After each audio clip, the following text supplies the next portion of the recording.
मेरा ऑडिशन हुआ था राउंड अराउंड अक्टूबर में 2019 अक्टूबर में ऑडिशन हुआ था। ऑडिशन में काफ़ी सारे लोग थे, हज़ारों की तादाद में लोग थे, और उन हज़ारों की तादाद में अगर आप एक सिलेक्ट होते हो किसी पर्टिकुलर कैरेक्टर के लिए तो बहुत बड़ी बात होती है। और कभी कभार हम ये भी सोचते हैं कि एक सेकंड के रोल के लिए जब हम किसी को टीवी पे देखते हैं तो एज एन ऑडियंस हम क्रिटिसाइज भी कभी कभार करते हैं कि एक सेकंड के रोल के लिए क्या है, ये कुछ नहीं है।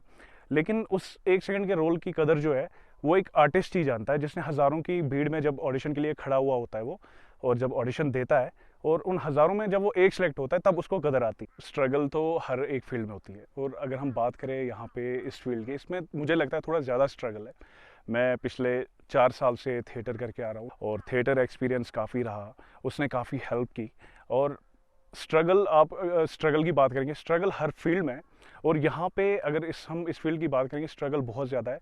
और सबसे मेन चीज़, आपको गिव अप नहीं करना पड़ता है। आप बहुत बार रिजेक्ट होते हो, बहुत बार आपको इग्नोर किया जाता है, अवॉइड किया जाता है, तो उन चीज़ों को मतलब आप भी अगर अवॉइड करोगे, साथ साथ भूल जाओगे उनके साथ साथ कि मैं यहाँ रिजेक्ट हुआ, यहाँ सिलेक्ट हुआ, यहाँ इग्नोर हुआ, तो इन सब चीज़ों को कंटिन्यू करके आपको आगे बढ़ना चाहिए।